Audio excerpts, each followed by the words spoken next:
What's happening, people? Welcome to Music Monday. And we're on the Wade album, and the next track on deck is a good one, a really good one. Probably the second most popular song in our catalog. It is a tune I wrote called Real Thing. All right, so much cool stuff packed into this song. I did write it on a sidewalk in Boone. I'm going to give you all the whole background. I know the band had played in Huntsville, Alabama the night before, and Catfish and I drove the truck all the way up to Boone, North Carolina after that show, and we got to this place we were going to play. It was a bar called Solicitos. There was an Italian joint on one side and a rock bar on the other side. We got there early, had driven all night where we were kind of punchy, and we were sitting right there at load-in on the sidewalk of this little section where Solicitos sat. And I pulled out this acoustic guitar and wrote this song, most of it right there on the spot. Catfish was sitting there with me.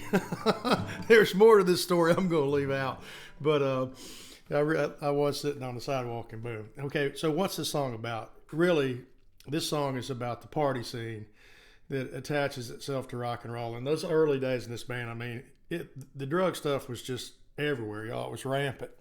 I don't notice it that much the last 15 years, but back then it really was. You know, it's kind of like the whole counterculture thing. I remember the first time I went to see the Grateful Dead, experienced the parking lot and the whole economic underground that drove around that rock band. And it's still there. I mean, if you don't think it is, go to a Fish show, Widespread Panic show, and it's still in full swing, which is crazy. So this song really is about that toxic underbelly that attaches itself to rock and roll. And if you keep living that type of lifestyle, you're going to crash and burn sooner or later. So it's kind of a positive spin on you know, the drug in you and you that attaches itself to music and that party scene that goes along with it. All right, so I got to talk about some of the verses. And that first verse is about Boone, obviously. And Mr. S, in reference to the song, was Mr. Solicito, the old Italian man who ran the restaurant. And what was so cool about this guy, if it was your birthday, we would always eat dinner over there and then go load in on the other side of the bar for the show later that night. And if it was your birthday, Mr. S would come around to the table with a jam box on his shoulder and sing That's Amore. Man, he was like this Italian opera guy. It was fantastic. He was really good. So it says Mr. S sings a song or two, That's Amore. That's what we're talking about. So every time we showed up, we'd make up the lie that somebody in the band, it was their birthday. So just so Mr. S would come over and sing at our table. He was a cool old bird. I just talked to his daughter via private message not too long ago how much he loved that song. He died years ago, but how much he loved that song because he was an institution in Boone. That bar sat right there in the middle of Appalachian State's campus, and all those kids could just walk there to go. So it says, you know, we rolled and railed here a time or two, and that's about partying. Probably end up downtown. And we used to get done, we'd all go to this little rat hole bar in Boone there called the Klondike. I don't even think it's there anymore, and drink beer all night and have fun. All right, second verse. My first Allman Brothers show. And wow, that was in 1994, I think, at Chastain Park in Atlanta, Georgia. And Mike Seekins, big dog in Macon, who God rest his soul, he says, you never seen the brothers, man. He took me to my first Grateful Dead show, took me to my first Allman Brothers shows. And we were on the 7th row at Chastain. And man, they were on fire. It was when Warren Haynes had just joined the band. And I tell you what, I walked away from that show playing in our little band. I'm like, well, if that's what we got to get to, we got a hell of a long way to go because they blew the doors off that place. That band was so good, it was unbelievable. I'd never seen a group like that with that kind of energy and that kind of musicianship come off of it. Grateful Dead, saw a lot of other bands and good, but nothing like, to me, the Allman Brothers. So another thing about that show, Mike Seekins snuck a Coors Light party ball under his shirt. He's a big old dude, played football at PC, big guy. He stuck a Coors Light party ball under his shirt and snuck that thing in to Chastain Park. And no one said a word. I mean, the good old days when you could sneak a keg into a show and not get busted. So we're on the 7th row and says, well, they rolled up a number and they sent it my way. Man, somebody was sending one of those Bob Marley joints up and down the 7th row. And it was just a fantastic time. That band was so good. And then, you know, a tip to the Allman Brothers. The Real Thing is really kind of, you know, the title of it comes from a spin on the Coca-Cola back in the early 70s. They had the commercial, you know, you got Coca-Cola, you got the real thing. So it was just kind of a play on words. I'm surprised they hadn't been sued for it. Last verse is the Island Drunk part. That is a direct reference to the old post office in Hilton Head, South Carolina. And we used to get done playing there. And Bubby, who was one of the bartenders, made the best black and tans I've ever had. And it was Hart draft beer and Guinness, and he would make the real ones.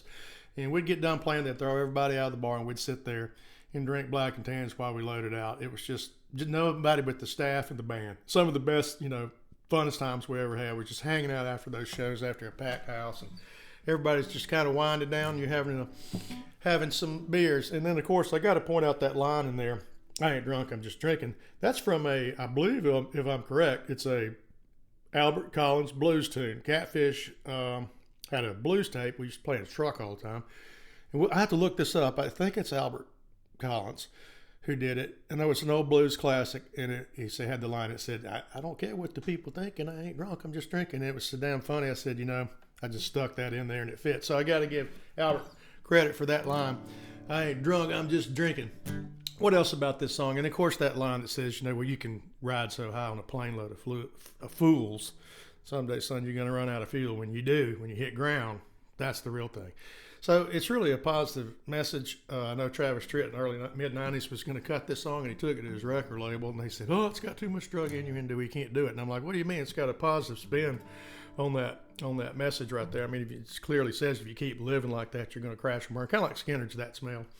This is a country rock classic. It's probably the second most popular Coyote tune we've put out. Country rock kind of tune, people just seem to like it. I've always thought Luke Combs should cut this song. He went to Appalachian State University, and if anybody can ever get this to him, he'd probably have a smash hit off this. Nashville would probably let him cut it now, but back in the mid-90s, it was a little tighter. They weren't going to let you do a song like this. That's one thing I love about rock and roll. It's free spirit, all pure forms attach itself to it, and you can do whatever you want. All right, guitar players, it's an easy song, man. Like I said, I wrote it kind of as a ditty. It's in G. It's in standard tuning, and then it's just an open lick, back pick, C, and then it's got a D, C, B, D, and then back to the C, G, C, A minor, B, C, and then it's got a little chicken pick and lick. Just a good little country rock tune. If you want to know how to play more of it, join my Patreon membership. I do show people how to play all these songs in more detail on that. So I'm trying to think if there's anything else about this song. It's a fun song to play. We play it every night. People love it. And that's what we got into Skillet, a really cool tune.